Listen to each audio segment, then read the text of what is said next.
Ladies and gentlemen, my name is Wilson Fisk, and I am the proud owner of these boys. I mean, the Good and the Bad and the Boys podcast. It has come to my attention that you have not liked and subscribed to this podcast. Make sure to like and subscribe, or else follow us on social media and ignore those rumors you've heard about me, those smear campaigns. Ignore anything you've ever heard about me, or else you will feel my ill intent. This has been your final warning. That is all.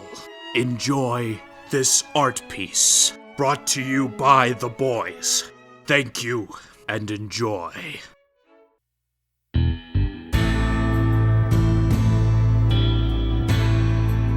All right, hello everyone. Welcome back to the Good, the Bad, and the Boys pop culture podcast. We're your hosts. I'm Taryn. I'm Isaac, and we are talking about today bringing you some Marvel television. Oh yeah. We thought we would diverse our genres and go a little more on the television side of things, since we've kind of covered a bunch of movies so far and games. So we thought we'd go the television route and check out Marvel's Netflix series. I watched the first 2 seasons of Daredevil this week. We binged it all in like 2 days. Binge the whole thing. I watched the I watched the first season of Iron Fist as well as the Defenders. This is sort of like a pre-Defenders and also Defenders review. Yes, yeah. Of the Marvel. We'll go right into Defenders after we're done with our TV shows. Oh yeah, so this is what you have to look for. This is the only Marvel content you guys get out of 2020 is our podcast. Yes. Yep. This is as good as it gets, I suppose. But you thought you were going to see Black Widow. You thought. 3-week lockdown my ass. R.I.P. Black Widow. Such a shame. What? Damn it. Yeah. But yeah, so yeah, Netflix I feel like has a lot to offer. It's got a lot of shows on there. It's got Daredevil, Jessica Jones, Luke Cage, Iron Fist. They all kind of blend together. They are also confirmed as part of the MCU as well. So they do tie in with what we know from the movies as well. So it's quite nice. It's canon. But yeah, Daredevil was released around April 2015. So that was kind of the start date of the Netflix side series of the MCU, and it kind of came around the release of like Age of Ultron. There's a lot of references to the incident with the Avengers. They describe it as the death and destruction from above. So that's kind of the reference of the MCU. So they're trying to keep it all together a little bit. There's even Fogwell's gym, which appears in Avengers with Captain America, which is Daredevil's dad's gym that he worked at. And Captain America was approached by Nick Fury in the same location, which was kind of cool. But yeah, so that's kind of a little background to the start of these series. We're really gonna see Isaac be able to stretch his nerd wings here. As he expertly points out all comic and movie references and obscure superhero lore. Yeah, I'm definitely that meme where it's all like the red lines and maps and stuff, and I look really crazy trying to describe all of the MCU lore and whatnot. So that's MCU lore. Isaac's just expect that, like the little shitpost like Redditor meme where it's like actually pushes glasses up. That's That's gonna be Isaac. So it's probably good luck if you want to join in the comments here. Yes, jumping into that. Push up my nerd glasses here. Yes, perfect. So expect some Marvel nerd. You'll feel like you're at like Comic-Con, which has been canceled this year, so you can just come listen to our podcast, and you'll feel just like you would at a Comic-Con event. Basically, like you're there. Welcome. Yeah, just don't put on deodorant for a few days, sit in your room, and then turn on this podcast, and you're basically at Comic-Con. Pretty much. I haven't put on deodorant today, so I'm fitting right in. Feel free to dress up. In fact, I do have a Daredevil cosplay from Season 1. Maybe I shouldn't have publicly announced that. But yes. And now we know. Oops.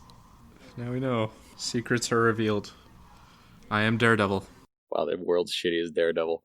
As the local master of obscure Marvel lore in this podcast, our correspondent or Marvel correspondent. Did you watch these shows before I did? Did you Did you see any or read any comic books about any of these characters like before you watched this? I had some volumes of Daredevil, Frank Miller's. I have like the first 3 volumes. That's when he kind of took over the Daredevil franchise and kind of made it a little more realistic, a little more gritty. Classic Frank Miller. Exactly. Yeah, like he does with everything, like Batman and everything. So yeah, he kind of took the Batman route, I would say, with Daredevil.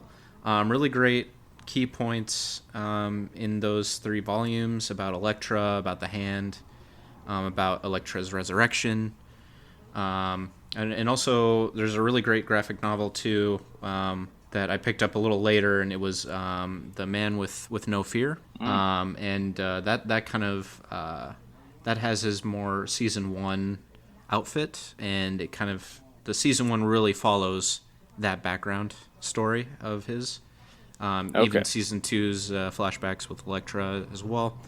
So there's some good Matt Murdock flashbacks in season 1 that's used in Man with No Fear, and that's a 5-part series too, also by Frank Miller, I believe. And really good. I'd highly recommend both of those editions. Real good stuff, and they really utilize that in the show. Nice. Not much of any other characters. I haven't really. I saw the first appearance of Iron Fist and Power Man working together, their first comic issue. It was kind of fun. Colleen Wing and Misty Knight were pretty sassy, and it was kind of cool seeing them in action together.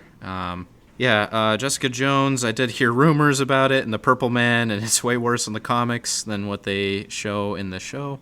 Big implications on what the Purple Man has done to Jessica, and that I didn't really find out until once the show aired, and then I was like kind of looking into it, and I was like, ooh, yeah, Purple Man is spooky, his comic part, and he's actually the second villain of Daredevil's. He appears in Daredevil #2 back in the 60s.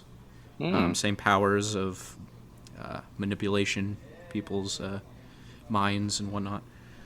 So so there's some of that.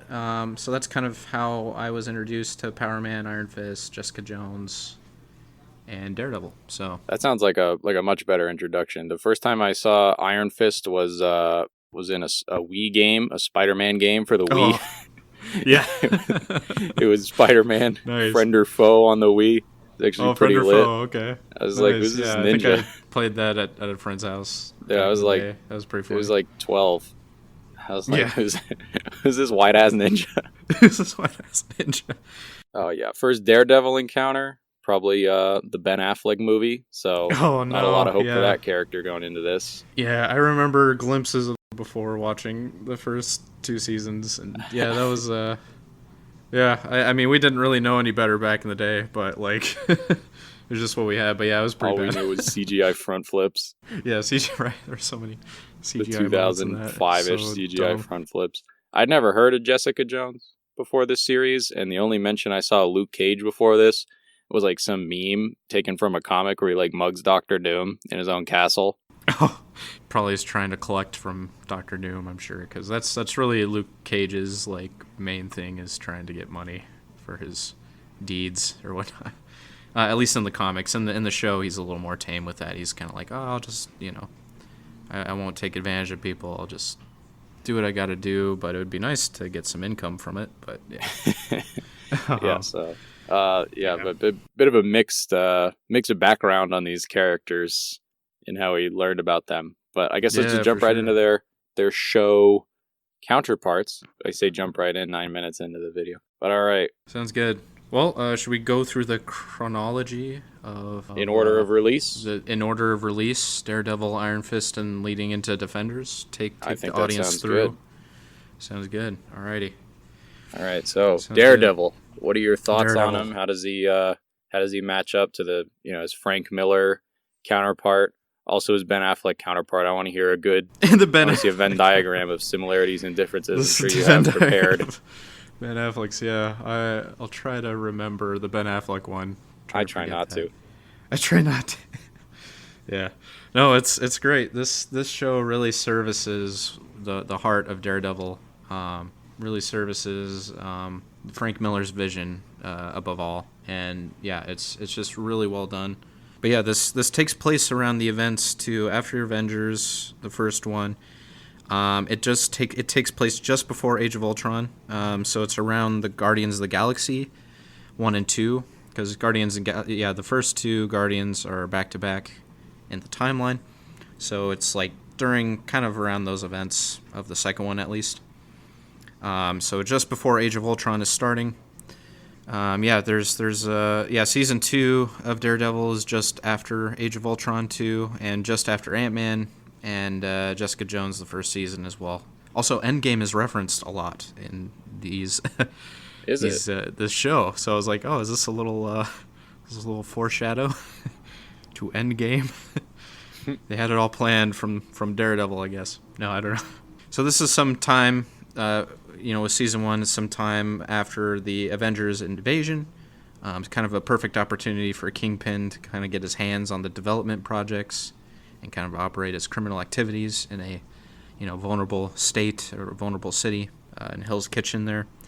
And what's really nice about these Marvel Netflix shows is that they kind of put into perspective the struggles of like ordinary New York citizens that kind of like live underneath the superheroes, the big superheroes and the large scale conflicts. So there's this kind of small town feel. There's even Matt Murdock and his buddy Foggy go to Josie's Bars, which is a location shared with Jessica Jones. So it's all pretty tight knit. Even Luke Cage kind of hangs around. He kind of met Jessica Jones there at Josie's. So there's a real small town feel to these shows. And I got to say too, like the coloring too of really all these shows, they have different palettes, which is definitely used in Defenders. But with this one, it's a very noir coloring. There's more shadows, more red palettes throughout. A lot of neon in this show.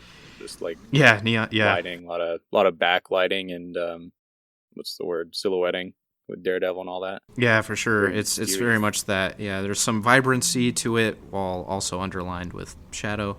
Really, really good superhero nuance that you kind of see in the comics and whatnot. So they really do good with that. And heading right into the themes and characters of this show, definitely there's this huge establishment of like this conflict of morality just throughout. Like there's this challenge of faith. There's a tug of war on the soul, kind of some heavy religious symbolism. The Good Samaritan is referenced a lot throughout the show. This is what one of the few Marvel characters who are heavily religious. He's Matt Murdock is Catholic, and so it's this really cool, interesting turmoil that you see throughout this show with Matt Murdock, and he's played by Charlie Cox too. He's an amazing actor. I really admire him. I kind of want to emulate him myself. Yeah, he nails it as Daredevil. He's amazing. He even received the Helen Keller Achievement Award from the American Foundation for the Blind. Wow. And because he did such a great performance of being a blind superhero. And yeah, he's so great at it, and he took a lot of time and effort to really just nail that. And in an interview with Kevin Smith on the Geeking Out show, God, I'm such a nerd. But anyways, he kind of described playing this character as if he was like an alcoholic or a substance abuser. He doesn't know where he's going to end up each night. He's got a faltering job, faltering relationships. He kind of sleeps in a lot. He's kind of self-sabotaging himself. He's harming himself with what he's doing, going out at night as Daredevil. So he's kind of having a hard time balancing personal life with his job as a lawyer. Nice. That's a big like superhero character. Theme is just that work-life balance. We see it a lot. I think the person who does it the most is like Spider-Man. Yeah, Spider-Man's a perfect example. Peter Parker's character. in whatever medium he's in. Right, yeah, and he's dealing with the teenage life too during that, so he's got a lot on his plate. He's trying to balance it all. But yeah, so similar with Matt Murdock, he's got that struggle, and he's definitely, he's struggling with his faith and morality. He has this great confessional opening where he kind of reveals who he is. He's like, "Bless me, Father, for I've sinned," and it kind of establishes who his father was as battling Jack Murdock, this boxer who unfortunately died in a mob kind of scandal. He was supposed to go down in one of his bouts, and he didn't because he, loved his son, and he wanted what was best for him, and he kind of rigged his own bet so Matt would be able to win out of that bout, but unfortunately the mob caught up to him and he died. Oof. Yeah, so kind of a rough Uncle Ben moment, I suppose. Uncle Ben. But nice. But yeah, so there's there's this nice father generational confidence and determination that Matt also has himself. He's kind of got this devil wrath, this godlike wrath. He's just got this big determination, and there's a great boxing imagery for that too, where he describes with his dad. He's like, my dad, he never got knocked out. He got knocked down for sure, but he always got back up, and he was always on his feet when he lost. And then every now and then he'd let the devil out. So that perfectly sets up how Matt is gonna, how Matt is as a hero himself, and how he deals with conflicts and how he deals with exacting vengeance and whatnot. He will never get back down. He will always get back up. He's got that Matt Murdock determination. He's got the Jack Murdock determination inside of him. So it's a great setup for how he is. It also, he goes on to reveal too during the confessions of where he's seeking. He's not seeking forgiveness of what he's done, but he's seeking forgiveness for what he's about to do. So that whole proposition with the priest, and the priest is like, that's not how it works. That's not how it works. It's kind of a, yeah. It's kind of a say of how much in conflict he is with the established religious procession. He's in conflict for how things work in the confessionals, and it's just kind of another conflicted morality sense that he has. And he's risking his morals right now to beat the hell out of someone. So so there's this big turmoil with him, and it also that's what's great about the Netflix series is that it establishes this humanity with each of these characters. With Matt, he's just a man, and his fights are so grounded. He's fatigued all the time. He's injured. He accrues serious injuries over time. It just keeps getting worse, And there's kind of this foreboding, mortality too.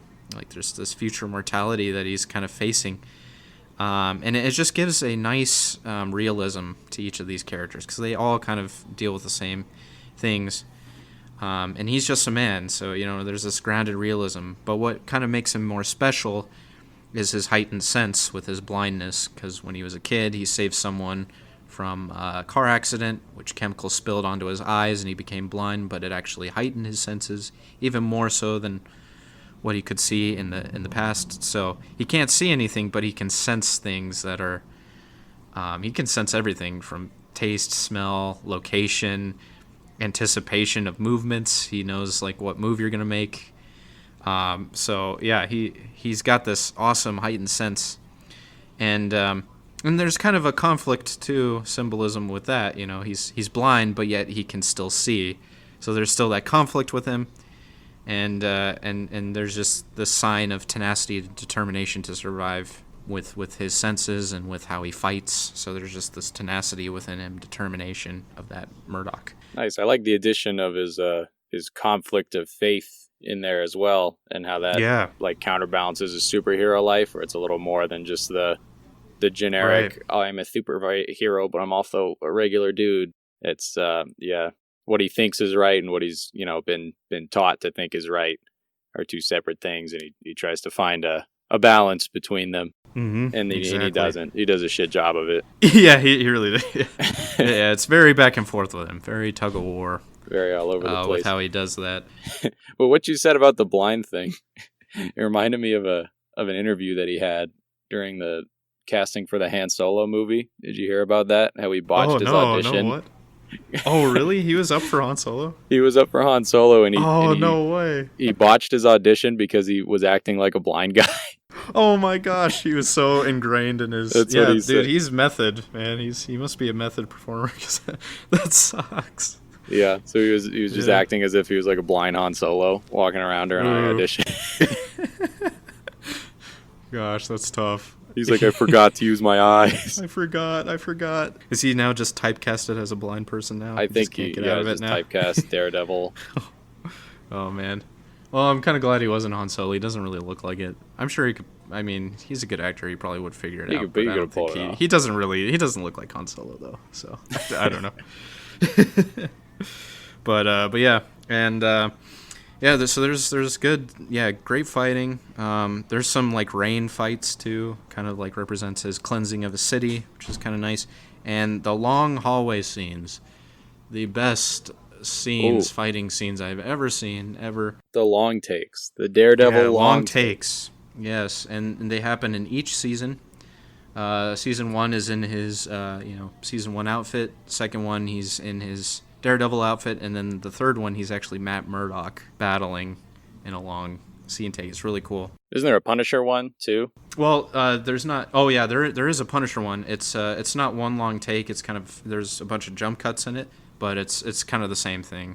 It just cuts. Yeah, but it's still just very well choreographed. That's the prison one, yeah? The prison. Yep, the prison fight.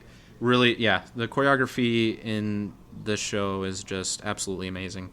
Yeah, I think it's probably the best fighting out of all the shows, I think. And then I think you mentioned that Captain America's stunt double plays Daredevil, which is I was looking cool. At that, and I think it's at least season 2 on, but it might be a little in season 1. The guy who does the stunts, the action fight sequences for Captain America, Chris Evans' Captain America, he is wearing the suit for a lot of those really intense long take fight scenes. Yeah, that's which amazing. I think helps a lot. Just right. It's nice to have a masked hero in that, because then you could put, whoever you want behind there who knows what they're doing, and then still have the actor. A problem that we'll discuss during the Iron Fist segment. During the Iron Fist dilemma, yeah. Yeah, that little dilemma. But yeah, it's that stunt double, and he knows. Yeah, he's amazing. Crazy stuff. Yeah, and it's great how they use the techniques of switching out the actor with the combat, stuntman. When he falls through into a room, he falls out of frame, and then Charlie Cox steps in. It's really well done. Really smart moves on keeping, Charlie Cox's performances, and then getting the really hard stunt work and blending the two is awesome. The old movie magic. Yeah, movie magic. Movie magic works on television. It's amazing. Yes. That Disney money. Yeah, and his fighting style, it's so awesome that a blind man is able to just fight just because of his senses. And he's an expert fighter because he can anticipate everything.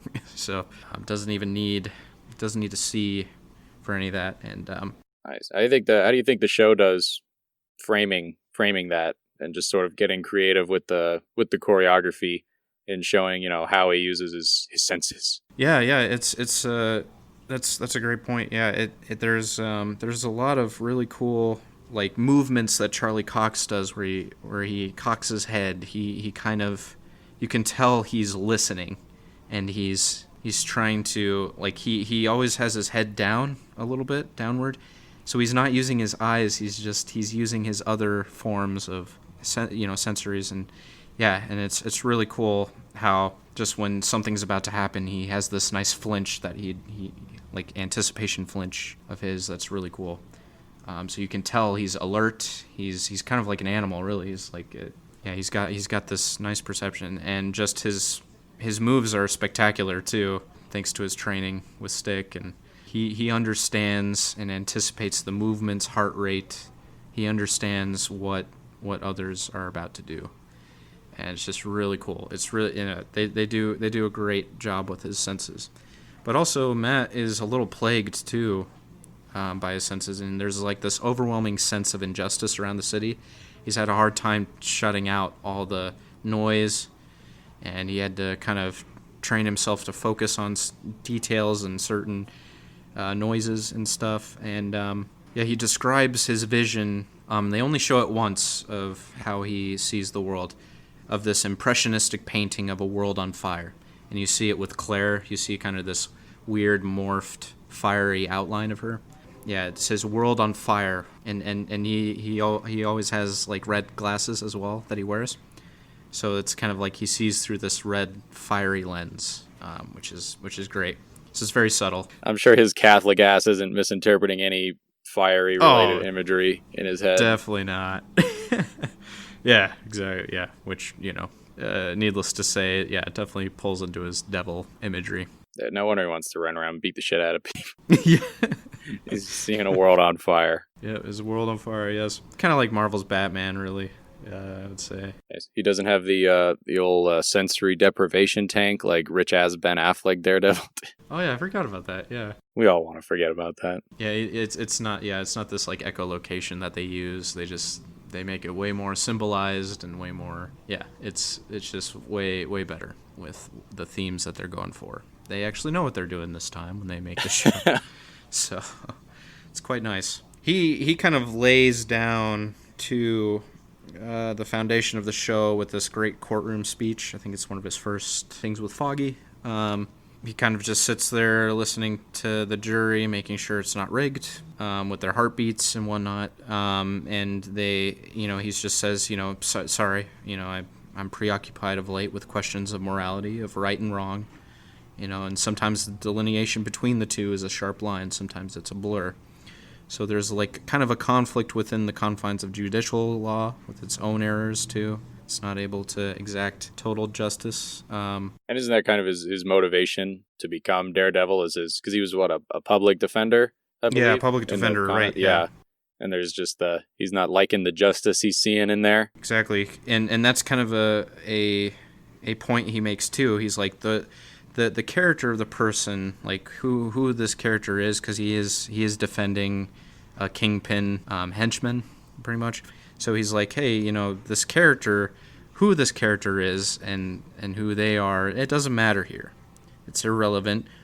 And we just have to state with facts. We have to just go play out the error of the judicial way. And he'll have a judgment of his own making that he has to deal with, which kind of means himself, that because later on he confronts the henchman as Daredevil. So he's like, in this law we have to abide by the rules, but he'll have judgment coming from to him. This guy sounds like just the shittiest at the work-life balance. They keep in his secret. He's like, don't worry guys, I got him off the hook, but he'll get his. Yeah, he'll get it. They find him with all his fucking bones broken like 2 days later. And they're like, wonder who did that. Exactly. Yeah, it kind of outs himself in a way, but he said it pretty vaguely in the courtroom. It was kind of just kind of like a little subtle moment. It wasn't those words exactly, but yeah, it's kind of an outing if people really looked into it. Okay, don't worry guys, someone's gonna come beat the shit out of him. Yeah, he'll have a judgment of his own. It's fine. I think in that moment he was like, it was kind of himself that he has to deal with his own guilt, but he really meant Daredevil. But he really meant he was gonna break his fucking leg. He's just gonna get his ass beat. So, so yeah, going off of continuing on with the religious themes too. The priest, Father, I forget his name, Layman or something. His character is more of like a reflection of Matt's own soul, and it's kind of his soul searching a little bit. Matt kind of rejects his counsel a lot during the first couple episodes, but then he starts, just with his inner turmoil, he just doesn't know what he's doing. He's trying to figure it all out, but he finally just goes in and he kind of brings to life too, the priest is like, nothing brings people to the church more than the devil at their heels. Maybe that's your calling, to bring people to righteousness. So he kind of like gives him that idea of that driving moment to define who he is and then steal that devil wrath. Devil angel guardian sort of just bringing people to justice, bringing people to the righteousness of God, perhaps. So that's kind of the priest's, that's kind of what ingrained his devil persona, I would say. Devil persona. Do you see any like fallen angel imagery with him? There's quite a bit, yeah. The title crawl itself is kind of a great representation of that. Yeah, fallen angel type. There's a lot of mentions of Lucifer as well, being the necessary evil. That Lucifer was once an angel and has also fallen. Daredevil's kind of the same way.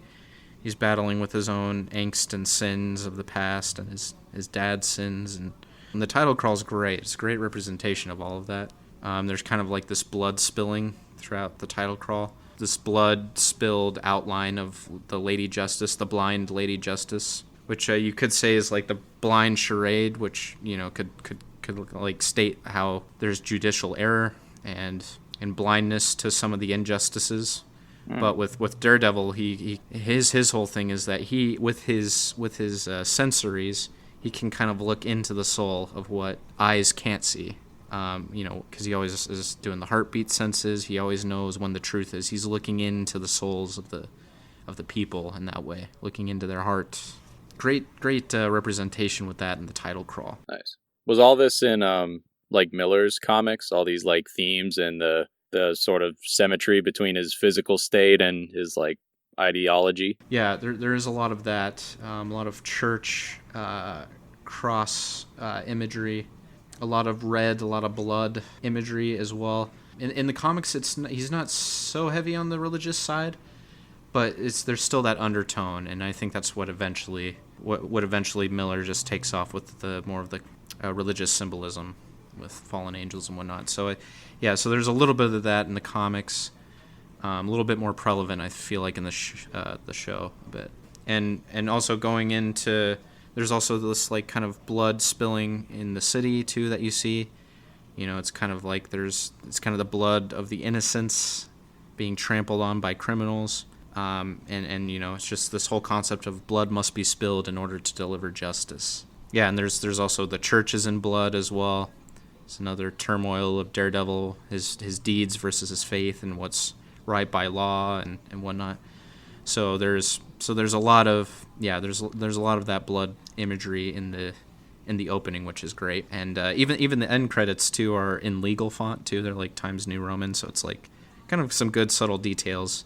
It's kind of like we're the jury processing what just happened. There's like a little, you know, the credits is a little legal crawl, I guess. So it's a very cohesive show thematically. A lot of it times it really together, is, especially like the iconography and stuff, like the imagery, like you said, the suit itself, and then even the opening and closing like credits. Yeah, it's all just ties together. It's really just well put together. But yeah, going into some of the characters, so you know, he's kind of surrounded by characters who are dealing with a lot of the same things that he's dealing with, which is kind of nice. It's kind of like everyone's trying to work out their own inner turmoil. You have Foggy Nelson, his college pal that went into law with him, and then you have also Karen Page that they first represent in court.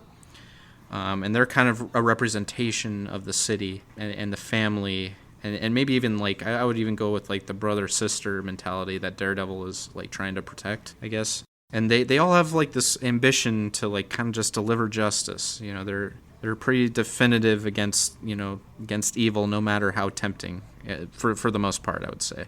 Some kind of do lead a similar double secretive life. Karen kind of does that a little bit. Karen tried to go after Fisk a little bit herself, and then she was caught up in that whirlwind, and Foggy and Murdoch stepped in to help her, but she was also keeping secrets from them and try to expose Fisk. She's kind of caught up in this haunting of the circumstances she's involved herself in. And Foggy, he's played by Eldon Henson, I think is his name, and he's actually from the Mighty Ducks. So it's a little Disney tie-in, I suppose, since Marvel's. The mouse's hands are everywhere. It's everywhere. Disney's the true taking Kingpin. Over every franchise. Yeah, the true Kingpin, exactly. We need a devil to keep the mouse in check. So yeah, there's this kind of comforting friend to Matt. He's kind of the light humor of the show. He doesn't do the best at acting, but he's not bad. He's still convincing. It's good comic relief. Just some of his line delivery a little questionable, but he's not bad.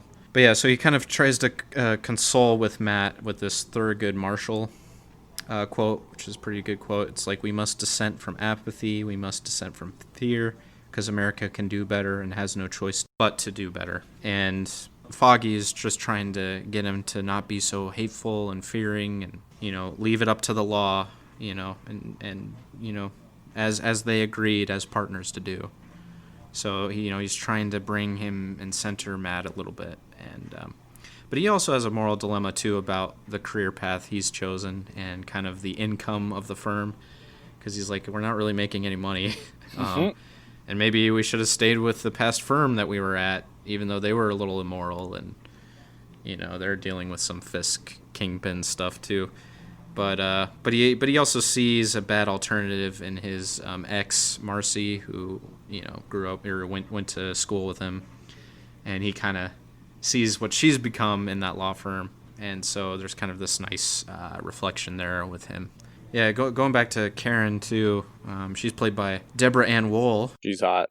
Yeah, she is. She's very, very cute. And she's married to E.J. Scott, who's he's kind of becoming permanently blind, I believe. That must have been quite a intimate performance with her with Charlie Cox, because she's married to a progressing blind person, so it's kind of nice. I think she kind of brings some heart into that performance, and she knows how that goes too. So it's really great that we have these two actors and actress that just embody that situation with a blind person, and it's really great. And she adds to some romantic interest, more to Foggy in the first season, more of Matt in the second season. And she's strong in her morals, but she does lead a double life with how she plays on with justice, and she kind of plays on that knife edge of killing as well and going to that extreme. So very interesting dynamic on her part. I like that the characters are all sort of foils of each other. It makes exactly they really are relatable to one another. They represent each other. Yeah, it's this full circle. Everyone's going through the same thing, and it's great. Yeah, it just really adds and really solidifies the morals of the show, and it's wonderful. Her mentor too, Ben Urich, great performance, great character too. He's this newspaper reporter for the Bulletin in Hell's Kitchen, and he's just in pursuit of truth. Like even when it kills him, like he's in pursuit. He does not care, but he won't cross any lines with like exploiting people to get what he wants.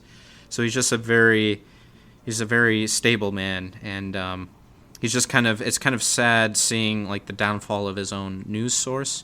They're trying to go away from scandals and gruesome details that no one wants to read into more blog type things, more opinionated.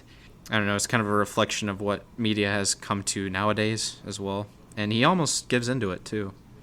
He's like, all right, I'll just play along. I got a job here and I just got to do it. But then he just can't go that far. He's got to get the truth out there somehow. And he's just a great mentor to Karen in that way. And Karen wants to do the same thing. And he also, too, he struggles with the balance between work and personal life, too. He wants to retire with his wife who has dementia, and he just kind of wants to live out the remaining days with her, but he knows the truth must be told. So, he's got that little bit of a dilemma there. So everyone's kind of has this personal life balance turmoil that they have a little bit. And then going on to Claire Temple, which she's a reoccurring character in almost every of the shows. She shows up. She and I believe I'm really excited for her to play Ahsoka in the Mandalorian, if that's actually what's going to happen. I think it is. Did you see Disney released what was it? Some like new toys, some part of the new toy line. The pictures that are on it, they like changed the way she looks to look more like Rosario Dawson. Look like Rosario. Oh shoot! No, I didn't see that.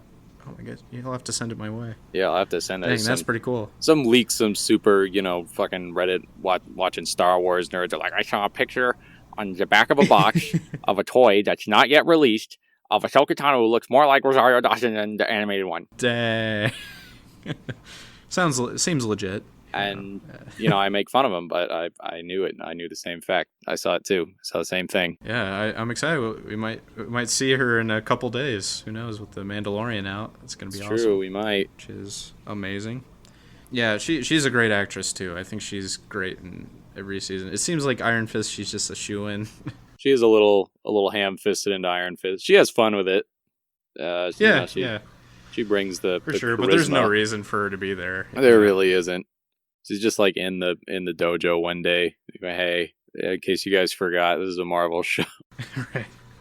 Yeah, we gotta keep it all connected. So sure in. Nice. Yeah. Speaking of which, how does Daredevil do that? The tie-ins with the whole MCU and the bigger Disney plot. It's a little more. Well, it's a little more subtle. I think they're trying to be their own thing, not trying to be too overshadowed by all the major blockbuster movies. And that's what I like about it. It's kind of this small town, just as I mentioned, like just average, ordinary day citizens trying to work and live and struggle through life, and that's different from what these superheroes are doing, every day. So they're a little subtle about it, so that's why they only make reference. They don't exactly say things about Avengers. They just reference it to the incident. They don't go into details. They don't even say aliens. They just say rain destruction from the sky. They're very subtle with it. They don't want to be overshadowed by that, and it's kind of neat. And then within the shows, they're trying to keep it a little more connected with Claire, but she's a great character. She's kind of like Matt's consciousness, his kind of reflection on his moral intentions himself. She argues that not everything can be solved with a fight. That's her big thing with him. Oh yeah, that's her thing with everyone. She probably says that to every character throughout Netflix.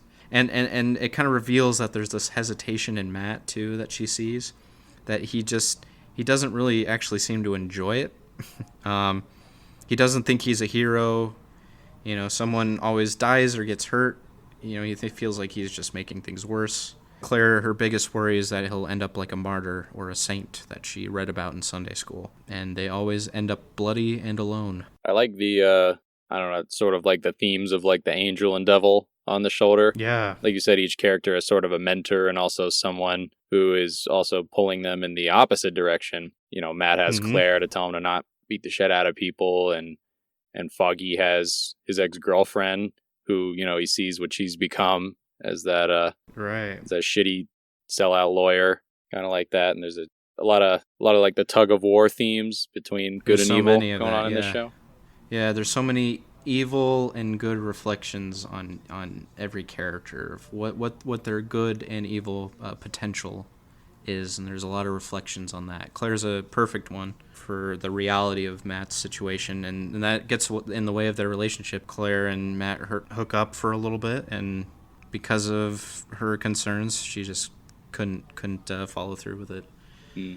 So it gets getting in the way of relationships. He's sabotaging relationships, his personal life, just by his decisions. So he has, so there's this turmoil and conflict throughout the show that's just absolutely wonderful. Great drama. And going into his evil reflection of himself, kind of go into his more of his past here, battling Jack, leading into Stick. But yeah, there's this kind of great sentimental flashbacks with his father. Matt is freaking out about his newfound senses, once he becomes blind, and there's this great moment where there's just noise surrounding him. Jack's doing all he can to just, calm him down, and there's just so much noise, and then his father just gives a nice comforting whisper. He's like, Matt, and it just focuses in Matt, and it's just a great moment. And it just shows how, his father wants what's best for him. He does not want him to box or to fight. He wants him to be studious. So that's why he got Matt into, the law aspect of things. He wanted him to study as hard as he could, not be him. He didn't want him to be his father's son. He wanted Matt to do his own thing. And but Matt unfortunately kind of carries his father's sins with him and his rage. But he also has Jack's heart as well, and that's again another inner conflict that he has. He's got the rage, but he's also got the the goodness inside him as well, and his goodness too comes from his dad sacrificing himself for Maddie too, just rigging the bet for his son and not giving in to the mob too, and there's this wonderful moment where Jack steps into the ring. And he opens the door, and there's just this blinding heavenly light that he's walking into. So it's this great religious, heavenly Jesus parallel of him, sacrificial parallel. And he also, he was trying to Also get Matt to his mom too. His mom is more introduced in season 3 too. You get a background of her, and so you get a little more information on his mom. But you just kind of wonder how Matt would turn out if Stick had not found him and kind of corrupted him just a little bit. Good old Stick. Yeah, good old Stick. What an asshole, huh? He's awesome though. I love him. Oh, he's so cool. Yeah, he's a badass. And he's kind of Matt's like devil on his shoulder kind of thing. He emphasizes survival by any cost with like the gifts that Matt has. He's like, you have to use your gifts. So he trains him well. He trains him all this. He kind of tries to put him into the extreme of killing all the time. He's always playing devil's advocate of like, you just gotta kill. They won't, he's all about the killing mentality of keeping crime in check.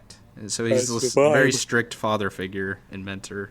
A little abusive, and he also abandons Matt too when little Matt gives him a bracelet thanking Stick for his mentorship, and Stick just crumbles it, and he's like, get out, I'm not training you anymore.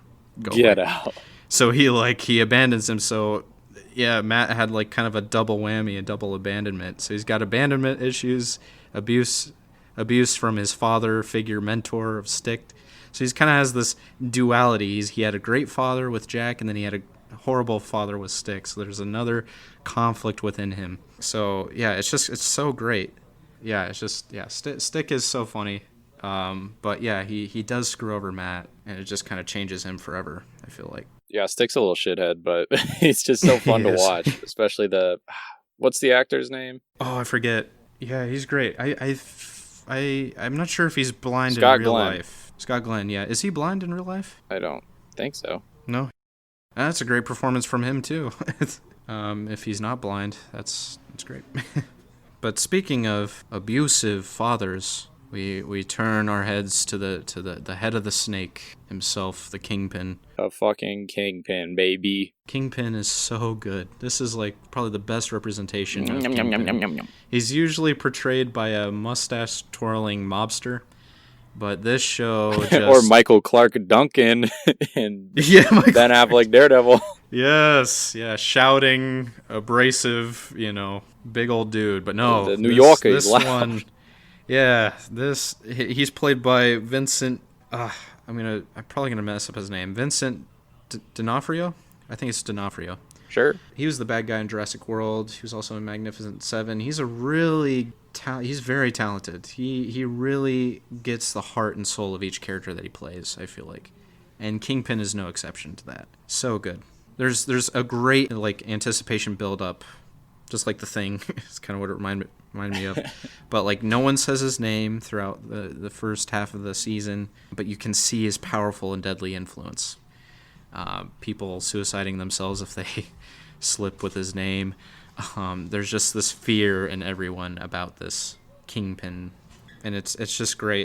He is very paralleled with Matt Murdock, and that's just great. Like everyone is dealing with the same thing. Kingpin is also dealing with the same that Matt Murdock is also dealing with, and there's this dichotomy of the two systems between the judicial and the criminal, and there's this blur of delineation, as Matt Murdock stated in the courtroom. Both are falling flat with errors, and they both use this blind charade with the, anonymity of their humanity.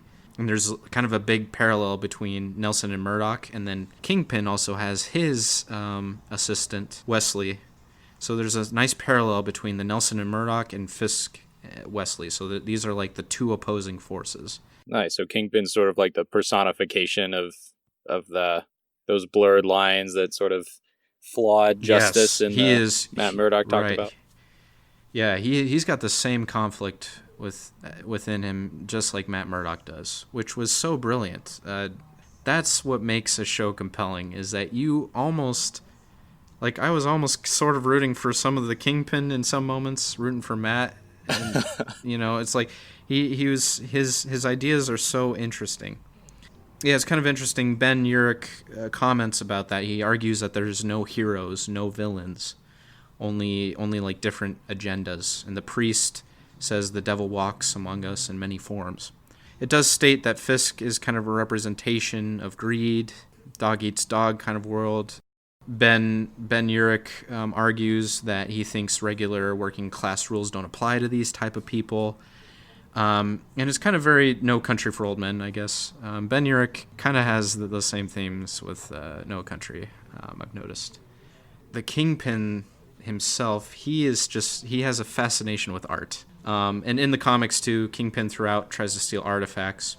There's like an older 60s one where he's trying to steal this artifact inscription that's like the power to immortality. So he has this fascination with culture and art and appreciation. So I'm glad that they kind of brought that into this.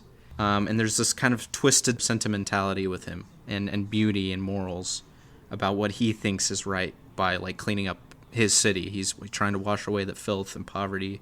He himself believes himself to be an artist by using force above all, not just money and influence, but by force. And that's very prevalent. In season 3, he wears his classic Kingpin outfit. The Kingpin himself wears a lot of like white with a black shirt underneath. It's kind of his signature look. So it's kind of the outward appearance of like a savior, and kind of like this dark soul underneath. He's always tried to run for mayor. He's kind of a politician himself, so he feels like he's the savior when in reality he has quite a black heart underneath. And he has similar upbringing with Matt in abuse. He gets it a little bit more than Matt does, way more actually. But he kind of feels tied to his past with his abusive home and his mom and his abusive father, abusive to him and his mom. And he just wants to make this city a better place for the average New Yorker. He feels like his father has been wronged in the past. He kind of looks at his dad as a victim rather than like an enemy. He's like, my father was wronged. My father tried to go into politicians, but the city said no, they didn't vote him in. Even though his father was really messed up to him and his mom. But he has this really weird sense of like people have wronged people and I need to clean the city of that filth. He kind of carries on the sins of the father too. He takes up his dad he tries to campaign as a politician for Hell's Kitchen, campaigning to clean up with his development projects, which are totally corrupt. Yeah, and he actually wears his father's cuffs too, to remind him that he isn't cruel for cruelty's sake.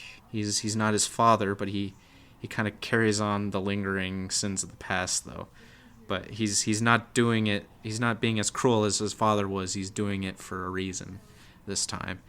So yeah, and the episode in that is so appropriately named. It's episode In the Blood. Really great background into Kingpin, and very similar with Matt's father as well, and his relationship with Stick, and the abandonment and the isolation. And he feels alone too. He feels like he's the only one true person who understands what he's doing. Kind of like Matt. Matt is like the only one who thinks, no one understands what Matt is doing too as Daredevil. Only he understands. So similar with the Kingpin, he is the only one who truly understands what he's doing.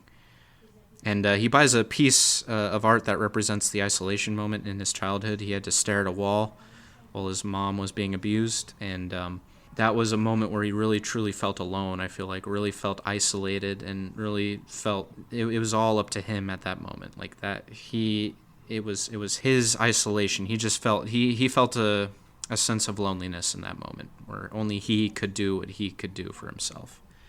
And he bought it from Vanessa, his ultimate weakness. Vanessa, his wife, she appears quite a bit in the comics. That's how you get to Kingpin, is through Vanessa, if you ever want to take him down. He has a weak spot for Vanessa. And he has a twisted sense of life and value, and he believes he's not entirely defined what he is caught up in, too. He's trying to balance personal life, too, with Vanessa. And he has this conflicted admiration of value in good people like Vanessa, who he feels like is unique, complex, strong, independent. He mentions you can't be bought. You are a woman who cannot be bought, and that's really admirable that he feels like Vanessa is. So he goes through. He doesn't use his influence to try to get Vanessa to like him. He just goes with the flow. He just asks her out. He just doesn't use his power to force Vanessa to love him. He actually gives her a choice, and she chooses to accept. because she also feels that he's also doing right too by cleaning this city. And Vanessa kind of just reminds him of who he's trying to save. The sentimentality, maybe from his mother's abuse too. He feels maybe really protective of her. He's just so drawn to her. It's no wonder that he's so drawn to her. She's just so independent and unique in herself. And he reveals his name to her too. That was kind of like the first name reveal, I want to say. Or no, I think it was revealed at another point, but he does reveal his name to her. He doesn't keep his name anonymous because he trusts her. He loves her. He even hangs her art piece in his bedroom, so there's this big intimacy with Vanessa that he has. And I'm glad that they established that relationship. It's so much more in depth, more of like they're collaborating with each other. They understand each other. Yeah, it's really interesting, him and his wife. Matt goes to investigate Vanessa. He finds out that Vanessa, there might be a tie. See, he's going in as, you know, he's like, I need an art piece. A lot of the women I bring over say my apartment is bland because I'm blind. That's his excuse, which is kind of funny. So he's like, yeah, I need some art piece. So he's, you know, he's pulling a little detective sleuthing with Vanessa. And she suggests to him the love and anger piece, which is his painting of the world on fire. It's pretty much the same exact pattern and coloring of how he sees the world. You know, she mentions that there's no absolution between love and anger. They're both red. You know, it's the adding to the moral dilemma of that aspect. Love and anger, you know, it's kind of it's what Matt and the Kingpin are struggling with. It's the balance between job and personal life, personal ties. Even the priest too. He mentions a Psalms verse too. He's like, there's a poisoned well verse or something about like how if a well is infected in the community, it spreads, it can infect. So he's saying, hey, if you make these choices, and you know, if you're really thinking about murdering someone, Matt, like just know that this can infect your life, can you know, your community, your family, yourself. So there's this big Batman. Again, it goes into the Batman mentality of killing to clean a city. So there's this kind of interesting infection that murder and using evil's methods can bring upon it. Yeah, and the priest said the reason why Matt went to go investigate Vanessa is that he was trying to reason rather than how to kill Fisk. He was reasoning that Matt was finding a reason not to kill Fisk. Now that is the delineation, I think, and it kind of defined Daredevil's stance. That there is light in all people. He saw that Kingpin was capable of love with Vanessa. He saw a reason not to kill Kingpin because of that. And he said there's a light in all and redemption must be an option. We have to try. We have to try to get people to do better and not snuff out the life entirely, which is what Punisher challenges him a lot on with season 2. Punisher, baby. Yeah, Punisher is just like, well, when I put them down, they stay down, Red. Is what he. So there's a big, huge. It's an awesome scene. There's a bunch of bickering on this rooftop. Daredevil's is chained up by Punisher, and Punisher actually tapes a gun to his hand and like tries to force him to kill a criminal. So there's a big little tension behind that. And there's a great parallel between both Matt and Kingpin after, right before the finale, is that they have this dilemma of balance between private life and their job. And they must choose between savior or oppressor, light and shadow. They have to choose.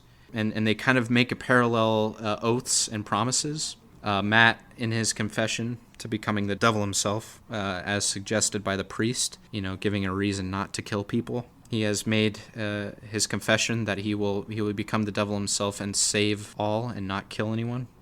And then Fisk in the hospital beside Vanessa, something happened to Vanessa and she was put in danger, and the Kingpin vowed that he would protect her at all cost. Whatever he had to do, he would do it just to save Vanessa. So that's where all the pieces fall into place.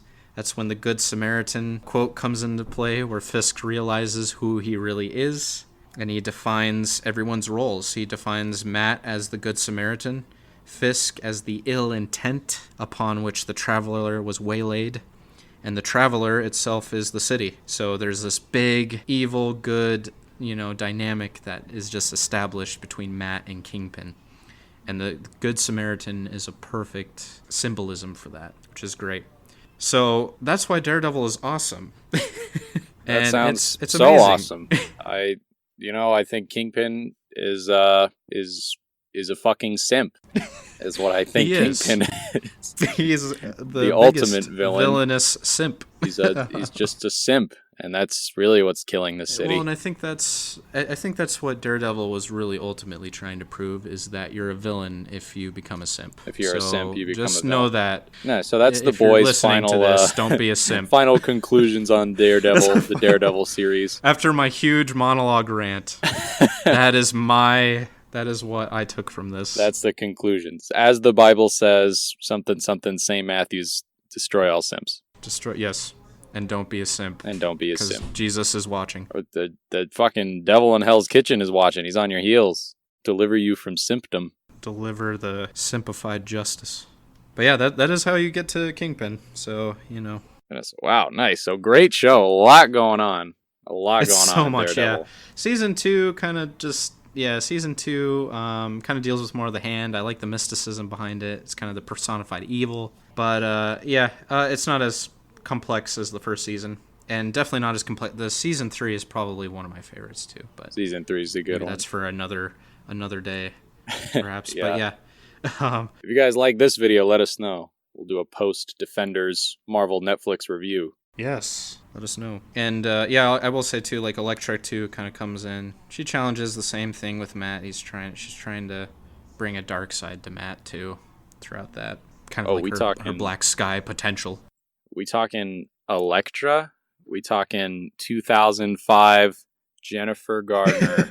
Jennifer Gardner as the Elektra. ghost herself, the walking corpse. Elektra. She's in the show. The old 11% on Rotten Tomatoes. Elektra. She made an encore of Elektra. No, just kidding. It's a way better actress this time. Yeah, what is it? Elodie Young is Elektra. She does a great job. Mm-hmm. In this and the Defenders. She's scary. She could beat the shit out of me any day. Yeah, she's very agreed. Yeah, she's great. I do love Daredevil's Season 1 outfit. It's probably the best. They brought it back for Season 3. That's the OG one, yeah, where he's just in the black. It's the OG, yeah, which is amazing. That's the Man Without Fear, comic version of it, and it's amazing. Yeah, it's kind of funny. Season 1, they introduce his Daredevil costume, but his eyes and nose are a little shrunken in, and it kind of got a little slack from the audience. So they corrected it in Season 2, where Punisher shoots him in the head. So he has to go and repair the mask. It looks way better in Season 2 and then into Defenders. Oh yeah, it looks great in Defenders. Yeah. It's so cool. I love the body armor aspect to it. But just nothing like the Season 1 black suit. It's just a little more grounded and just cool. Ninja-like. I love it. Nice. So that's Daredevil. You guys should definitely watch this show. Definitely watch Daredevil. Yeah, Netflix is overwhelming. Marvel's a bit overwhelming, but if you had to watch any show on there, please watch Daredevil. At least Daredevil. And I would go as far as to watching the entire show because it's awesome. Season 2 is a little lackluster, but still awesome. A lot of ninja fighting. But just please watch this show. It's so good. And they canceled after Season 3, I believe. So dang. There's no more Daredevil after it. Well, that we know of. That we know of. He might make an appearance with Spider-Man. My theory is that he's going to go defend... Charlie Cox is going to go defend Spider-Man now that his secret is out. So I feel like there's going to be a little Spider-Man Daredevil team-up. Maybe Kingpin, Vincent, will make a return. There was some stupid wrestler that was trying to be Kingpin in the MCU movies, and I was like, get out of here. You're not... No one is Kingpin after Vincent's performance. Yeah, that guy I'm sorry, you're not...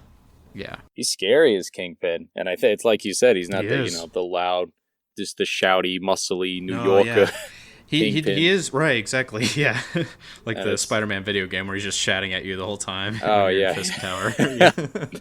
He's he's like you said. He's a lot of the No Country. Just more of like a sense of dread emulates around him, especially with the performance delivered by Vince. Yeah, he's so grounded. Yeah, He's so grounded in his performance. He's human in it. He's not a mustache twirling villain. He's human, and his background just makes him that much more human. So that's just, and he just, man, Vincent's performance, amazing. No one else better take on his role. I swear, I'll sue. If that happens. If you, we'll bring down the full force let him become Kingpin again.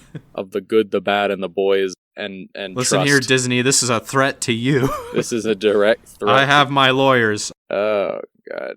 You know, we've made a lot of enemies over the course of this show. The U.S. government, we're probably on a watch list of. After last episode, I don't think any political party would affiliate with us. And we kind of shit on both of them. Now some fucking assassins in mouse ears are gonna kick in our doors. Probably. The last thing I'm gonna hear when I'm woken up to a hand covering my mouth in the night is just. And then just a little shot through a pillow. Is always watching. The mouse is always watching you. Be careful, viewers. You also might be on a Disney watch list if you listen. Alrighty. Yeah, well, thanks for watching, everyone. Be sure to like and subscribe to our podcast and videos and whatnot. You can find us on iTunes, Spotify, all that good stuff. Wherever you're streaming podcasts, we're on it. So be sure to hit us up. Tell your friends. Tell your loved ones. Tell your bunk mates.